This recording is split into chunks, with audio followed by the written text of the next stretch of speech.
Hello everyone, welcome to ओकुल, India के सबसे अफोर्डेबल लर्निंग प्लेटफॉर्म में आप सभी लोगों का स्वागत है। आइए अपने इस full course on Indian polity for UPSC, PCS and SSC exams को हम लोग आगे बढ़ाते हैं। और हमने जो टॉपिक स्टार्ट किया है 2 पार्ट पहले, that is your fundamental rights. ठीक है, तो फंडामेंटल राइट्स का जो पार्ट है दैट इज मौलिक अधिकारों का जो हमने पार्ट स्टार्ट किया है, आज उसका तीसरा पार्ट रहने वाला है। और आज जो हमारा चैप्टर चल रहा है इसको हम लोग कंप्लीट कर लेंगे। Indian constitution network NCERT class 11th से हमने इस चैप्टर को स्टार्ट किया है।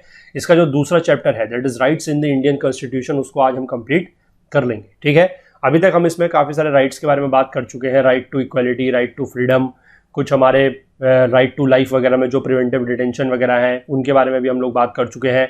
उसके बाद हम लोग बात कर चुके हैं आपके राइट अगेंस्ट एक्सप्लॉयटेशन को लेकर, right to freedom of religion को लेकर, ये सारी बातें हम कर चुके हैं। एक दो राइट्स के बारे में हमें और बात करनी है, राइट टू कॉन्स्टिट्यूशनल रेमेडीज जो कि सबसे इंपॉर्टेंट राइट है, वो भी हम बात करेंगे।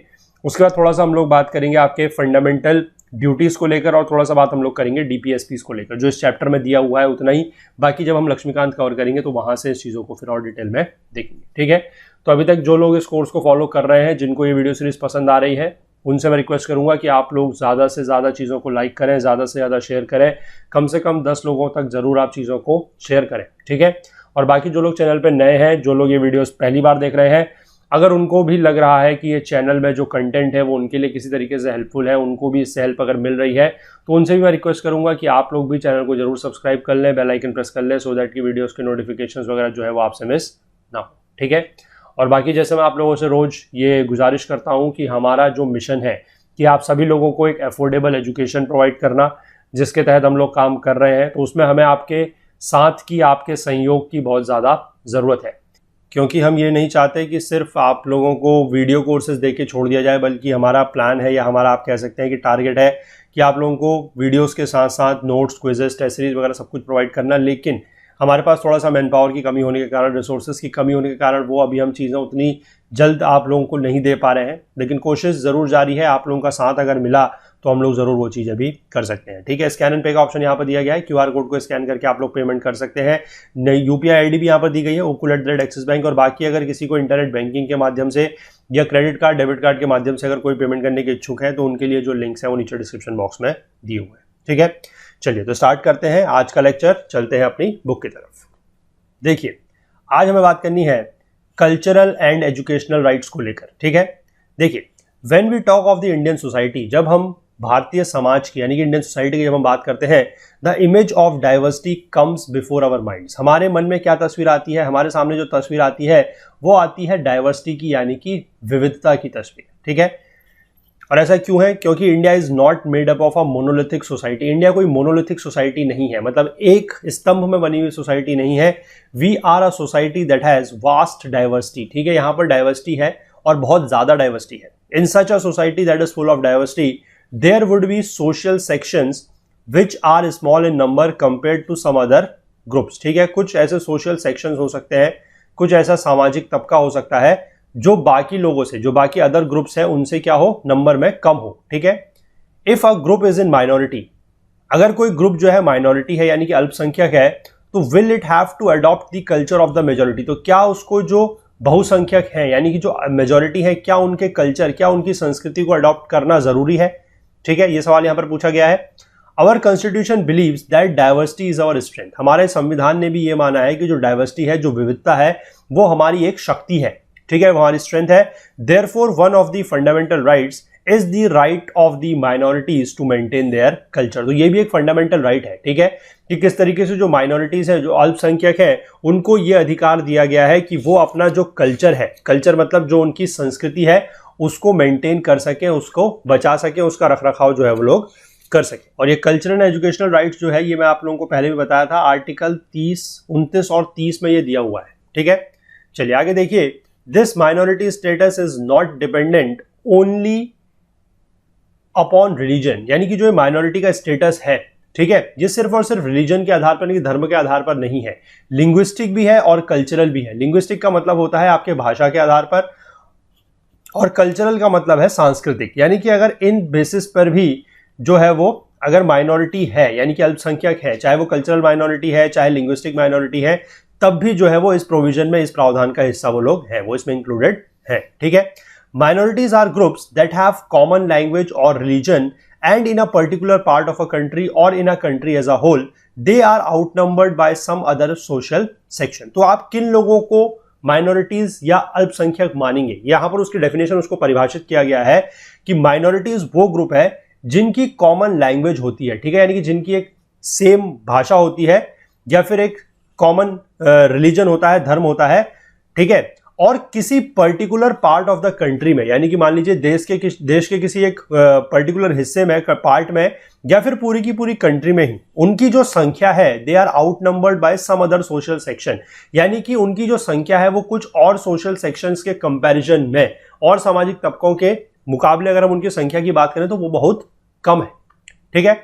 ऐसे जो व्यक्ति होंगे या ऐसे जो कोई समाज होगा, जो ग्रुप होगा, उसको बोला जाएगा minorities. Such communities have a culture, language and a script of their own and have the right to conserve and develop these. तो इस तरीके की जो कम्युनिटीज हैं, जो समुदाय हैं, उनका अपना कल्चर होता है, यानी कि अपनी संस्कृति होती है, अपनी भाषा होती है, स्क्रिप्ट यानी कि लिपि भी अपनी होती है, और उनके पास ये पूरा अधिकार है कि वो इनका कंजर्व कर सके, यानी कि इनको बचा सके और इनका विकास या डेवलप कर सके, ठीक है।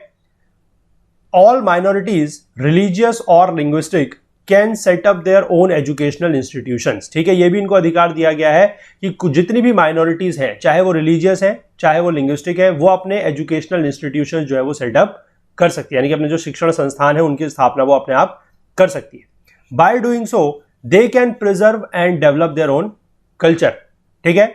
वो ऐसा करने पर वो अपने जो कल्चर है, जो अपनी संस्कृति है, उसको प्रिजर्व भी कर सकती है, उसको बचा भी सकती है और उसको डेवलप भी कर सकती है। The government will not, while granting aid to educational institutions, discriminate against any educational institution on the basis that it is under the management of minority community, ठीक है। तो सरकार जो है अगर वो कभी एड वगैरह देती है, एड का मतलब होता है अनुदान, ठीक है, सरकार अभी कभी अनुदान वगैरह जब देती है यूनिवर्सिटीज को, एजुकेशनल इंस्टीट्यूशंस को, तो वो इस बात को लेकर भेदभाव नहीं करेगी कि ये जो एजुकेशनल इंस्टीट्यूशन है ये किसी माइनॉरिटी कम्युनिटी द्वारा मैनेज किया जाता है, इसका जो प्रबंधन है, ठीक है, इसका जो प्रबंधन है वो किसी माइनॉरिटी कम्युनिटी यानी कि किसी अल्पसंख्यक समुदाय द्वारा किया जाता है, तो अनुदान देते समय इन चीजों को लेकर सरकार भेदभाव नहीं करेगी। आगे देखते हैं राइट टू कॉन्स्टिट्यूशनल रेमेडीज, ठीक है, बहुत ज्यादा इंपॉर्टेंट है, आर्टिकल 32 के अंतर्गत ये दिया गया है, ठीक है। इसमें देखिए क्या लिखा है कि one would agree that our constitution contains a very impressive list of fundamental rights, ठीक है। ये तो सीधी सी बात है कि हमारा जो संविधान है उसमें जो फंडामेंटल राइट्स है, जो मौलिक अधिकार है, उनकी लिस्ट काफी जो दी गई है वो काफी इंप्रेसिव है। But merely writing down a list of rights is not enough, लेकिन क्या उन अधिकारों को सिर्फ लिखना, ठीक है, एक लिस्ट के तौर पर उनको लिखना, क्या वो काफी है? नहीं, वो काफी नहीं है, इट इज नॉट इनफ, ठीक है। There has to be a way through which they could be realized in practice and defended against any attack on these rights। तो यहां पर जरूरी क्या है कि कुछ इस तरीका होना चाहिए, ऐसा तरीका होना चाहिए जिसकी वजह से ये जो अधिकार है इनको प्रैक्टिस में भी लाया जा सके, यानी कि उनको अमल में लाया जा सके, और कभी अगर इनके ऊपर कोई अटैक होता है तो उसको भी डिफेंड किया जा सके, उससे भी बचाया जा सके, ठीक है। इस तरह का कोई प्रावधान होना चाहिए, और वही जो प्रावधान या वही जो राइट है, this is your right to constitutional remedies, ठीक है। देखिए, right to constitutional remedies is the means through which this is to be achieved, यानी कि इसको प्रिजर्व करना है, इसको क्या कह सकते हैं कि अचीव करना है और इसको अटैक होने से बचाना है। Doctor Ambedkar considered the right to constitutional remedies as heart and soul of the constitution. Doctor Ambedkar कौन थे? डॉक्टर अंबेडकर जो हमारे कॉन्स्टिट्यूशन की ड्राफ्टिंग कमेटी थी उसके चेयरमैन थे, ठीक है। बहुत इंपॉर्टेंट पर्सन है कॉन्स्टिट्यूशन ऑफ इंडिया को लेकर, आप सभी लोग जानते हैं, हमने पहले बात भी की है, ड्राफ्टिंग कमेटी की ये चेयरमैन थे डॉक्टर BR अंबेडकर, ठीक है। तो इन्होंने बोला है कि जो ये राइट टू कॉन्स्टिट्यूशनल रेमेडीज है ये हार्ट एंड सोल है किसका? कॉन्स्टिट्यूशन का, यानी कि इसके बिना जो चीजें हैं वो कॉन्स्टिट्यूशन होने, मतलब ये जो फंडामेंटल राइट्स हैं इनके होने का कोई मतलब नहीं है अगर इनमें इस तरीके का कोई प्रावधान नहीं जोड़ा जाता है कि अगर कभी किसी के फंडामेंटल राइट्स का अगर वायलेशन होता है तो वो क्या करेगा, ठीक है। यानी कि एक तरीके से आप कह सकते हैं कि फंडामेंटल राइट्स को ये प्रोटेक्ट करने वाला राइट है। It is so because this right gives a citizen the right to approach a high court or the Supreme Court to get any of the fundamental rights stored in case of their violation। यही बात है कि अगर आपके fundamental rights का कभी हनन होता है, कभी वायलेशन होता है, तो आप कहां जा सकते हैं? आप जा सकते हैं हाई कोर्ट, आप जा सकते हैं सुप्रीम कोर्ट। सुप्रीम कोर्ट जा सकते हैं आर्टिकल 32 के अंतर्गत, हाई कोर्ट जा सकते हैं आर्टिकल 226 के अंतर्गत, ठीक है, 226। थोड़ा सा बात है, बाद में इसको हम डिटेल में डिस्कस करेंगे। अभी अगर आप लोगों को आर्टिकल्स वगैरह याद नहीं हो रहे हैं, कोई बात नहीं, परेशान मत होइए, धीमे धीमे करके हम लोग सब करते जाएंगे। बस ध्यान ये रखना है कि जितना अभी तक हम चीजें करते जा रहे हैं, जो जो टॉपिक्स हम पढ़ते जा रहे हैं, उनमें जो जो आर्टिकल भी आ रहा है उसको अब आप भूलेंगे नहीं, ठीक है। ये अब आप लोगों की जिम्मेदारी है। बाकी आगे वाले आर्टिकल जो आप लोगों को अगर अभी याद नहीं हो रहे, जैसे मैंने आपको बताया यहाँ पर 32 है, यहाँ पर 226 है, अगर ये याद नहीं होते हैं अभी तो कोई बात नहीं, जब हम इनको डिटेल में पढ़ेंगे तो याद हो जाएंगे। लेकिन पुराने, जैसे अभी तक हम लोग यूनियन टेरिटरी को लेकर बात कर चुके हैं, सिटीजनशिप को लेकर बात कर चुके हैं, यानी कि एक तरीके से आप कह सकते हैं कि 1 से लेकर 11 आर्टिकल हम लोगों ने अच्छे से कवर कर लिए हैं। और बाकी बीच बीच में हम लोगों ने कुछ अमेंडमेंट्स जो है वो भी कवर किए हैं, कुछ शेड्यूल्स वगैरह है वो भी कवर किए हैं। तो जो भी चीजें कवर होती जा रही हैं वो सब याद रखना, उन सबको रिवाइज करना, ये आपकी जिम्मेदारी बनती है, ठीक है। चलिए, तो ये जो राइट टू कॉन्स्टिट्यूशनल रेमेडी है, ये लोगों को अधिकार देता है कि वो सुप्रीम कोर्ट जा सकते हैं आर्टिकल 32 के अंतर्गत, हाई कोर्ट जा सकते हैं आर्टिकल 226 के अंतर्गत। और किस लिए जा सकते हैं कि अगर उनके फंडामेंटल राइट्स का वायलेशन हो रहा है तो उसको फंडामेंटल राइट्स को रिस्टोर करने के लिए, ठीक है। The supreme court and high courts can issue orders and give directions to the government for the enforcement of rights. तो सुप्रीम कोर्ट और हाई कोर्ट जो है ये क्या कर सकते हैं, ये ऑर्डर्स जारी कर सकते हैं एंड ये डायरेक्टिव्स दे सकते हैं, किसको, सरकार को, निर्देश दे सकते हैं सरकार को कि किस तरीके से इन राइट्स को एनफोर्स कराना है, ठीक है। The courts can issue various special orders known as writs. जो कोर्ट्स हैं वो रिट्स जारी करती हैं। 5 प्रकार की रिट्स हैं, habeas corpus, mandamus, prohibition, quo warranto and certiorari, ठीक है। एक एक करके देख लेते हैं इनको क्या है। हैबियस कॉर्पस, इसको अगर आप देखेंगे तो हैबियस कॉर्पस का मतलब होता है to have the body of, ठीक है। इसका मतलब क्या है, देखिए, a writ of habeas corpus means that the court orders that the arrested person should be presented before it। यानी कि जो arrested person है, जिस व्यक्ति को गिरफ्तार किया गया है, वो कोर्ट के सामने पेश होना चाहिए, इसलिए लिखा गया है to have the body of, ठीक। It can also order to set free an arrested person if the manner or grounds of arrest are not lawful और सेटिस्फैक्टरी, ठीक है। तो एक तो यह है कि जिस व्यक्ति को अरेस्ट किया गया है उसको ये बोला जाएगा कि he should be presented before the court. और अगर किसी व्यक्ति को अरेस्ट किया गया है और उसके जो अरेस्ट होने का ग्राउंड है या जो आधार है वो अगर लॉफुल नहीं है, यानी कि अगर वो कानूनी नहीं है, अगर वो संतुष्टि भरा नहीं है, तो जो कोर्ट है वो ये भी ऑर्डर दे सकता है कि ऐसे व्यक्ति को क्या कर दिया जाए, छोड़ दिया जाए, फ्री कर दिया जाए, ठीक है। दूसरी रिट है दैट इज मैंडेमस। मैंडेमस की रिट है, इसको आप पढ़ते हैं वी कमांड। इसमें क्या लिखा गया है, देखिए, this writ is issued when the court finds that a particular office holder is not doing legal duty and thereby is infringing the right of an individual, ठीक है। अगर कोई भी ऑफिस होल्डर है, यानी कि कोई भी ऐसा व्यक्ति है जो अपना काम ठीक तरीके से नहीं कर रहा है, ठीक है, तो उसके खिलाफ जारी की जाती है मैंडेमस की रिट और इसको बोलते हैं वी कमांड, ठीक। तीसरी जो रिट है that is your prohibition. Prohibition की रिट है, इसको पढ़ते हैं टू फॉरबिड। इसका मतलब है this writ is issued by a higher court. ये किसी हायर कोर्ट द्वारा जो है जारी की जाती है। हायर कोर्ट सुप्रीम कोर्ट भी हो सकता है, हाई कोर्ट भी हो सकता है, क्योंकि हाई कोर्ट जो है वो अपने सबऑर्डिनेट कोर्ट्स के लिए हायर कोर्ट है, ठीक है। और सुप्रीम कोर्ट तो सबसे बड़ा कोर्ट है ही है, ठीक है। और ये रिट जो जारी की जाती है, ये कब जारी की जाती है कि when a lower court has considered a case going beyond it's jurisdiction. यानी कि अगर कोई कोर्ट इस तरीके का कोई किसी मामले में कोई फैसला ले रहा है या कोई ऐसे केस की पैरवी कर रहा है जो उसके ज्यूरिसडिक्शन के दायरे से बाहर है, तो उसको बोला जाता है। तो उस केस में क्या है कि जो हायर कोर्ट है, ठीक है, अगर हाई कोर्ट में कोई केस चल रहा है, अगर उसमें ऐसा मामला होता है तो सुप्रीम कोर्ट इस तरीके की रिट जारी कर सकता है।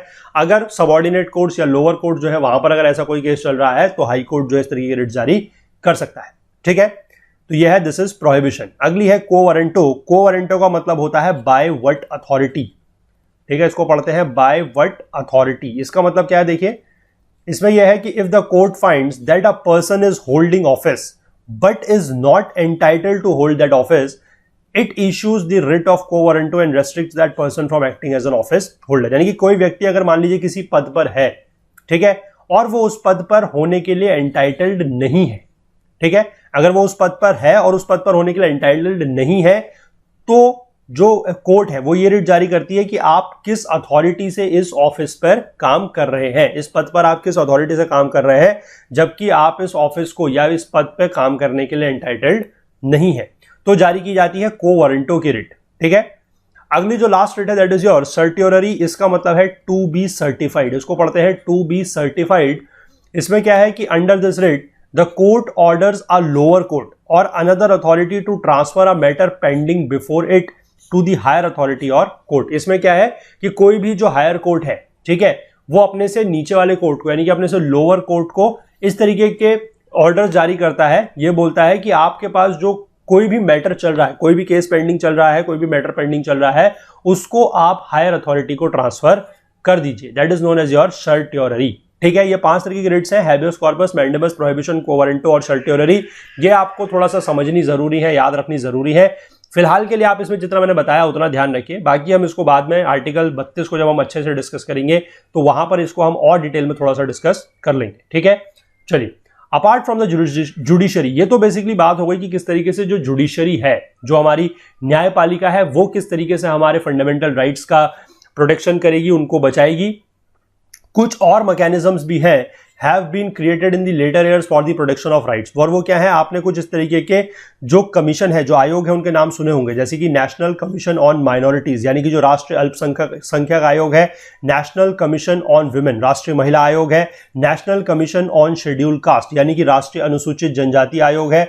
इस तरीके के कुछ आयोग हैं। ठीक है, these institutions protect the rights of women, minorities और दलित्स। और इसके अलावा एक कमीशन और है, that is national human rights commission, जिसको बोला जाता है राष्ट्रीय मानवाधिकार आयोग। ठीक है, has also been established by law to protect the fundamental and other kinds of rights. तो इस तरीके के राइट्स वगैरह को बचाने के लिए, प्रोटेक्ट करने के लिए अगर आपसे सवाल पूछा जाए कि क्या सिर्फ जुडिशियरी ही कर सकती है, नहीं, तो कुछ इस तरीके के और भी कमीशन वगैरह बनाए गए हैं, ये भी कर सकते हैं। And all these are your statutory bodies. ठीक है, ध्यान रखिएगा, अभी हम आगे जाके बाद में पढ़ेंगे about the constitutional and non constitutional bodies. तो ये सारी की सारी बॉडीज जो है, they are your non constitutional bodies, या आप कह सकते हैं कि these are your statutory bodies.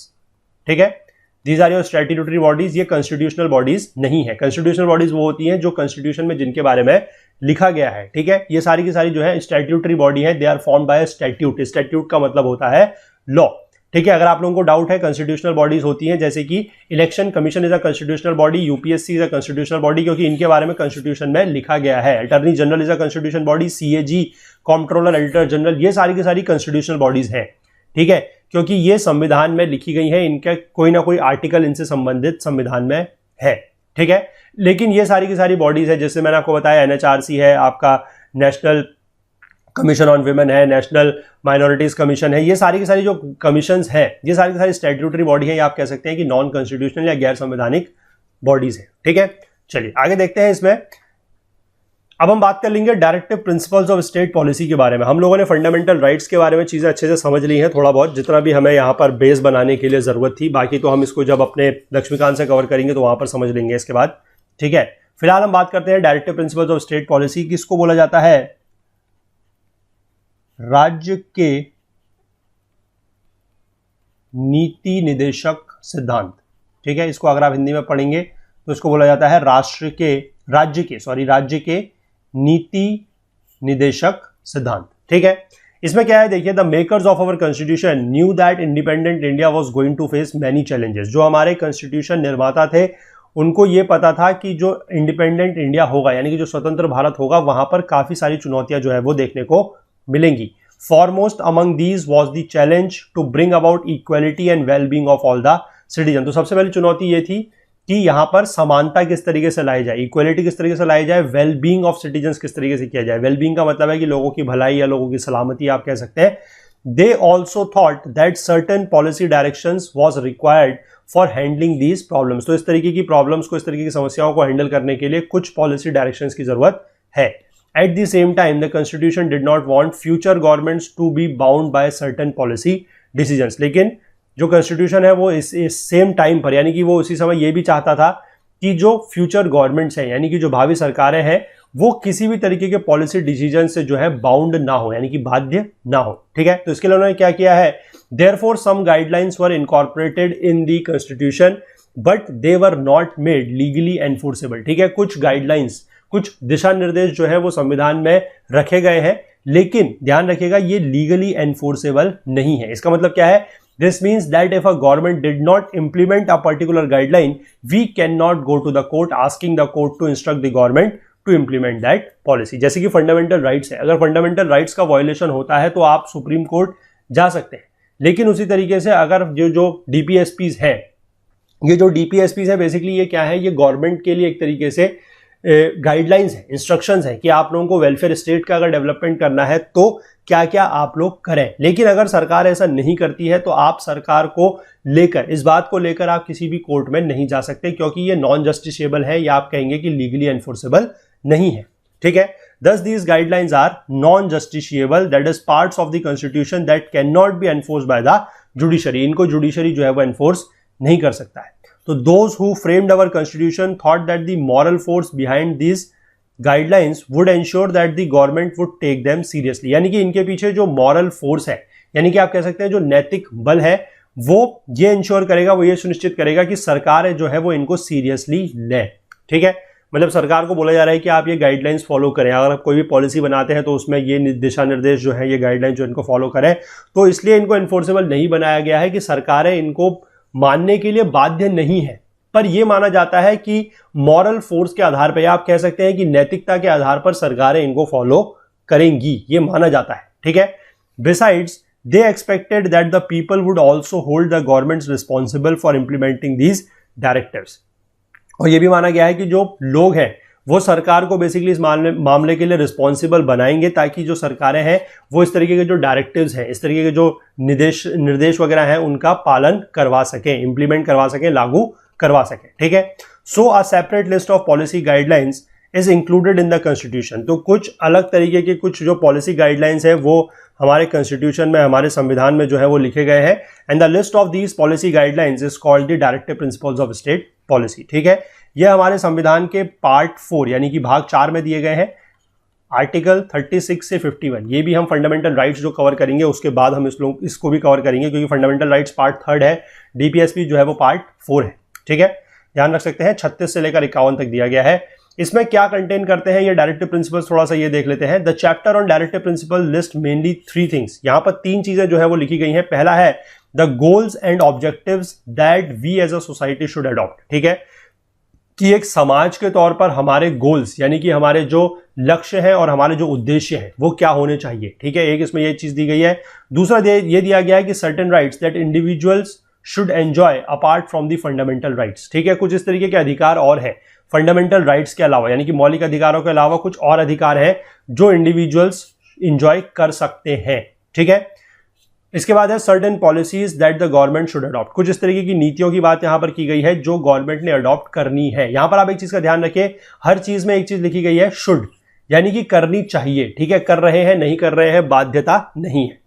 You may get some idea of the vision of makers of our constitution by looking at some of the directive principles shown below। ठीक है, यहां पर कुछ नीचे बात की गई है, थोड़ा सा इसके बारे में देख लेते हैं तो आपको एक आइडिया लग जाएगा कि इनमें क्या दिया हुआ है डीपीएसपीज में। ठीक, the government from time to time tried to give effect to some directive principles of state policy. They passed several zamindari abolition bills. कुछ इस तरीके के जमींदारी अबॉलिशन बिल को जो है वो पास किया गया है। Nationalised banks, enacted numerous factory laws बनाए गए हैं। मिनिमम वेजेस जो है, जो न्यूनतम आपका वेज वगैरह है, जो तनख्वाह वगैरह है वो फिक्स की गई है। Cottage and small industries were promoted, जो हमारी लघु उद्योग वगैरह है, ठीक है, उनको बढ़ावा दिया गया है। And provisions for reservation for the uplift of the schedule caste and schedule tribes were made. यानी कि जो हमारी अनुसूचित जातियां और जनजातियां हैं उनको अपलिफ्ट करने के लिए, यानी कि उनको बढ़ाने के लिए, उनको प्रोत्साहित करने के लिए रिजर्वेशन का प्रावधान जो है, आरक्षण का प्रावधान जो है वो लाया गया है। हम लोगों ने ये बात की थी कि अगर इस तरीके का कोई प्रावधान लाया जाता है तो ध्यान रखिएगा ये राइट टू इक्वलिटी जो है उसका वायलेशन नहीं है। ठीक है, such efforts to give effect to the directive principles includes the right to education. जो शिक्षा का अधिकार है वो भी है। Formation of panchayati raj institutions all over the country, partial right to work under employment guarantee programme and the mid day meal scheme. ये सारे के सारे जो है डीपीएसपीज है, यानी कि सरकार को आप कह सकते हैं कि एक तरीके से ये क्या है, सरकार को ये कुछ निर्देश वगैरह देने वाली बात है, बाकी ये बाध्य नहीं है। ठीक है, सरकार इनको लेकर बाध्य जो है वो नहीं है। ठीक है, इसके बाद यहाँ पर थोड़ा सा फंडामेंटल ड्यूटीज को लेकर दिया गया है। ये कॉलम आप लोग पढ़ लीजिएगा, इसमें ज्यादा कुछ है नहीं, मैं आपको बस ये बता देता हूँ कि फंडामेंटल ड्यूटीज जो है वो कॉन्स्टिट्यूशन के, संविधान के आर्टिकल 51A में दिया गया है। शुरुआत में जब ये ऐड हुई थी 1976 के 42nd कॉन्स्टिट्यूशनल अमेंडमेंट एक्ट से तो 10 थी और आज की डेट में ये 11 है। ठीक है, बाद में एक कॉन्स्टिट्यूशनल अमेंडमेंट और हुआ है जिसमें ये टोटल जो है 11 हो चुकी हैं। ठीक है, बाकी इसमें है कुछ नहीं। फंडामेंटल ड्यूटीज बेसिकली वो होते हैं हमारे मौलिक कर्तव्य। जिस तरीके से हमें कुछ मौलिक अधिकार दिए जाते हैं उस तरीके से ये बोला जाता है कि हमारे कुछ मौलिक कर्तव्य भी है देश के प्रति। जैसे कि आप मान लीजिए कि हमें कॉन्स्टिट्यूशन को मानना है, कॉन्स्टिट्यूशन के थ्रू अबाइड करना है, हमें अपने देश की रक्षा करनी है, हमें हार्मनी जो है, जो सद्भाव है वो लोगों के बीच में बढ़ाना है, उसको प्रमोट करना है, और एनवायरनमेंट को प्रोटेक्ट करना है, यानी कि पर्यावरण को भी बचाना है। ये कुछ इस तरीके की ड्यूटीज हमें दी गई हैं। और फिर से ध्यान रखिएगा कि ये भी जो है लीगली एनफोर्सेबल नहीं है। ठीक है, they are again not legally enforceable, ये भी लीगली एनफोर्सेबल नहीं है। ठीक है, they are also not legally enforceable, ये चीज का ध्यान रखिएगा आप। चलिए आगे हम बढ़ जाते हैं, relationship between fundamental rights and DPSPs. अब ये जो फंडामेंटल राइट्स और डायरेक्टिव प्रिंसिपल्स है इनके बीच में संबंध क्या है? देखिए, it is possible to see both fundamental rights and directive principles as complementary to each other. ध्यान रखिएगा ये कॉम्प्लीमेंट्री है एक दूसरे के, यानी कि एक दूसरे के पूरक हैं। कैसे? Fundamental rights restrain the government from doing certain things. Fundamental rights क्या करती है? हमने ये चीज बात पहले भी की थी, हमने जो पहला चैप्टर पढ़ा था वहां पर भी हमने ये बात की थी कि फंडामेंटल राइट्स कुछ इस तरीके के राइट्स हैं जिससे सरकार को कुछ काम करने से रोका जा सकता है। ठीक है, और डायरेक्टिव प्रिंसिपल्स बेसिकली क्या करते हैं? Directive principles exhort the government to do certain things. जो डायरेक्टिव प्रिंसिपल्स है वो सरकार को एक्सप्लेन करते हैं कि उनको क्या क्या चीज करनी चाहिए। ठीक है, एक्सप्लेन करना, समझाना। Fundamental rights mainly protect the rights of individuals while directive principles ensure the wellbeing of the entire society. तो फंडामेंटल राइट्स क्या है? जो मौलिक अधिकार है वो हमारे इंडिविजुअल्स के जो अधिकार है उनको प्रोटेक्ट करते हैं, उनको बचाते हैं। जबकि डायरेक्टिव प्रिंसिपल्स क्या सुनिश्चित करते हैं कि एंटायर सोसाइटी, यानी कि जो पूरा का पूरा समाज है उसका वेलबींग या उसका भलाई। क्योंकि अगर सरकार कोई भी पॉलिसी लेके आती है तो वो सिर्फ एक व्यक्ति या दो व्यक्ति को लेकर सोच के तो बनाएगी नहीं, है ना। सरकार जो पॉलिसीज वगैरह बनाएगी वो पूरे के पूरे समाज को ध्यान में रख के बनाएगी।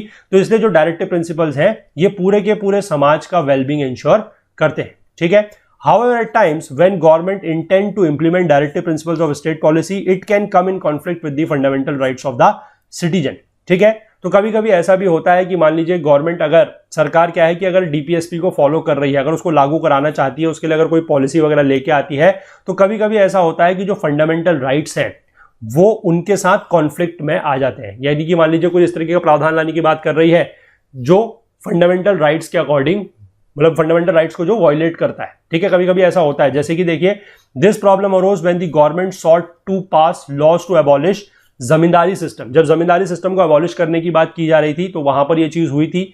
These measures were opposed on the ground that they violated right to property. ठीक है, इसको लेकर हम लोगों ने एक केस की बात भी की है, दैट इज योर शंकरी प्रसाद का एक केस था 1951 का। ठीक है, और इसमें हम लोगों ने बात की थी कि जो फर्स्ट कॉन्स्टिट्यूशनल अमेंडमेंट एक्ट आया था, फर्स्ट कॉन्स्टिट्यूशनल अमेंडमेंट एक्ट आया था 1951 में, वो इसी चीज को लेकर था। क्योंकि लैंड रिफॉर्म्स करने के बाद क्या बात की गई थी कि जो लैंड है, जो लोगों के पास ज्यादा जमीन है उसको ले लिया जाएगा। ठीक है, तो वो ज्यादा लेने की बात की जा रही थी। और इसी तरीके से क्या हो रहा था, जो राइट टू प्रॉपर्टी एक फंडामेंटल राइट है उसका वायलेशन वहां पर हो रहा था। आर्टिकल 31A के अंतर्गत में ये दिया गया था, बाद में इसको बेसिकली चेंज करके अब ये लीगल राइट बना दिया गया है।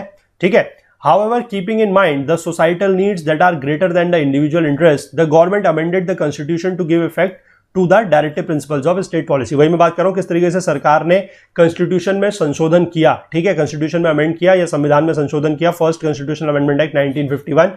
शंकरी प्रसाद के केस में 1951 में ये जो चीज थी कि आप किस तरीके से प्रॉपर्टी को ले रहे हैं, ये चैलेंज की गई थी। ठीक है, this led to a long legal battle. The executive and the judiciary took different positions. The government claimed that rights can be abridged for giving effects to the directive principles। तो सरकार ने ये बात बोली कि राइट्स जो है, जो आपके अधिकार है, उनको छीना जा सकता है अगर डायरेक्टिव प्रिंसिपल्स को लागू करना है तो। This argument assumed that rights were a hindrance to welfare of the people. तो यहां पर यह माना गया कि जो राइट्स हैं, जो अधिकार है, वो लोगों के वेलफेयर के लिए, कल्याण में एक हिंड्रेंस है, यानी कि एक बाधा पहुंचा रहे हैं। On the other hand, the court held the view that fundamental rights were so important and sacred that they cannot be limited even for the purpose of implementing rights। तो सरकार ये कह रही थी कि डायरेक्टिव प्रिंसिपल्स को जो है इंप्लीमेंट कराने के लिए अगर किसी के राइट्स का वायलेशन होता भी है तो वो किया जा सकता है। ठीक है, लेकिन जुडिशरी जो है, जो हमारा सुप्रीम कोर्ट है, जो हमारा कोर्ट है, उसने ये नहीं बोला। उसने ये बोला कि जो फंडामेंटल राइट्स हैं वो इतने ज्यादा इंपॉर्टेंट है और इतने ज्यादा सेक्रेड है कि इनको लिमिट नहीं किया जा सकता है, मतलब इनका वायलेशन नहीं हो सकता है। अगर डायरेक्टिव प्रिंसिपल्स को इंप्लीमेंट कराना भी है तो हमें फंडामेंटल राइट्स यानी कि जो हमारे मौलिक अधिकार है उनके दायरे में रह के ही करवाना पड़ेगा। इस तरीके की कोई पॉलिसी हम नहीं बना सकते डायरेक्टिव प्रिंसिपल्स को लागू करने के नाम पे कि जिससे फंडामेंटल राइट जो है उनका वायलेशन हो रहा हो। ठीक है, This generated another complicated debate. This related to the amendment of the constitution. The government was saying that parliament can amend any part of the constitution. यही हम लोगों ने बात की थी कि किस तरीके से आर्टिकल 368 के अंतर्गत ये पावर दी गई है कि संविधान के किसी भी पार्ट को जो है वो अमेंड किया जा सकता है पार्लियामेंट द्वारा। गवर्नमेंट का मतलब पार्लियामेंट ही हो गया यहां पर, ठीक है, क्योंकि government is a part of parliament. The court was saying that parliament can not make an amendment that violated the fundamental rights, यानी कि प्रोटेक्शन ऑफ फंडामेंटल राइट्स। एक दिन मैंने आप लोगों को बात बताई भी थी, जो हमारा आर्टिकल 13 है, ठीक है, जिस दिन हम लोग बात कर रहे थे आर्टिकल 13 वर्सेस आर्टिकल 368, वो यही है। ठीक है, तो कोर्ट ने ये बोला कि पार्लियामेंट जो है, जो हमारी संसद है, वो इस तरीके का कोई भी संशोधन या अमेंडमेंट नहीं कर सकती है जिससे फंडामेंटल राइट्स का वायलेशन हो। This controversy was settled by an important decision of the Supreme Court in Kesavananda Bharati case. 1973 का केशवानंदा भारती केस सबसे ज्यादा फेमस केस है ये। इसमें यह बोला गया था कि the court said that there are certain basic features, कुछ बेसिक फीचर्स, कुछ मूलभूत फीचर्स की बात की गई थी। ठीक है, कुछ विशेषताओं की बात की गई थी। ऐसे कॉन्स्टिट्यूशन में कुछ बेसिक फीचर्स हैं जिनको चेंज नहीं किया जा सकता। These can not be change by the parliament. ठीक है, इसको पार्लियामेंट में जो है वो चेंज नहीं किया जा सकता। और बेसिक फीचर्स क्या है इसके बारे में हम लोग बात बहुत अच्छे से कर चुके हैं। पूरा का पूरा चैप्टर हम इसको लेकर, इसमें 2 वीडियोस हम लोगों ने बहुत अच्छे से बनाए हैं कि हम बेसिक फीचर्स के बात तक पहुंचे कैसे। पहले तो हमने काफी सारे केसेस वगैरह डिस्कस किया है। हमने शंकरी प्रसाद का केस डिस्कस किया है, हमने Golaknath versus state of Punjab का केस डिस्कस किया है, केशवानंदा भारती केस को हमने बहुत अच्छे से डिस्कस किया है, Kesavananda Bharati versus state of Kerala का जो केस है 1973 का, और सुप्रीम कोर्ट ने क्या अपना जजमेंट वहां पर दिया है, और कौन कौन से ऐसे फीचर्स हैं सुप्रीम कोर्ट के, कॉन्स्टिट्यूशन के कौन कौन से ऐसे फीचर्स हैं जो बेसिक फीचर्स के पार्ट है। ठीक है, कि कौन कौन से ऐसी चीज है जिनको अमेंड नहीं किया जा सकता, जिसमें आर्टिकल 368 के अंतर्गत अमेंडमेंट नहीं किया जा सकता है। ठीक है, ये सारी बातें अभी तक हम बहुत अच्छे से डिस्कस करते आए हैं। तो जो लोग इस कोर्स को शुरुआत से फॉलो कर रहे हैं उनको ये सारी बातें जो है बहुत अच्छे से समझ में आ रही होंगी।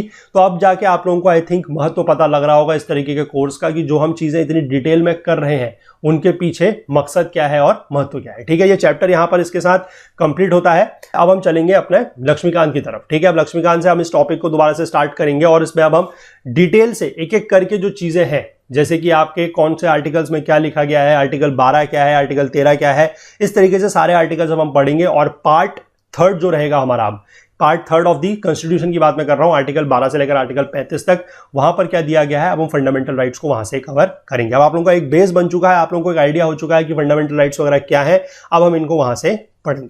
तो आई होप आप लोगों को ये लेक्चर पसंद आया होगा। अगर आया है तो प्लीज लाइक जरूर कीजिए, ज्यादा से ज्यादा शेयर जरूर कीजिए, कम से कम 10 लोगों तक। और बाकी जो लोग चैनल पर नए हैं उनसे भी मैं रिक्वेस्ट करूंगा कि अगर आप लोगों को लग रहा है कि कंटेंट आप लोगों के लिए किसी भी तरीके से हेल्पफुल है तो आप लोग भी चैनल को जरूर सब्सक्राइब कर लें और बेल आइकन प्रेस कर लें, सो दैट कि वीडियोस के नोटिफिकेशंस वगैरह जो है वो आपसे बिल्कुल भी मिस ना हो। ठीक है, अपने कमेंट्स वगैरह जरूर करते रहें ताकि हमें पता लगे कि आप लोग इन कोर्सेज को, इन वीडियो सीरीज को रेगुलरली फॉलो कर रहे हैं। जो फुल कोर्स हमारा वेबसाइट पर अवेलेबल है उस पर आप लोग जरूर एनरोल कर लीजिए, क्योंकि वहां पर पीडीएफ वगैरह जो है वो आप लोगों को मिल रही है। ठीक है, और जो लोग अगर वो कोर्स फॉलो कर रहे हैं, पीडीएफ वगैरह डाउनलोड कर रहे हैं, उसके थ्रू पढ़ रहे हैं, तो वो लोग भी अपने कमेंट्स वगैरह हमें जरूर बताएं कि आपको वो पीडीएफ किस तरीके की लग रही है, फायदा उससे हो रहा है या नहीं हो रहा है। ठीक है, वो भी चीज़ भी हमें बताएं।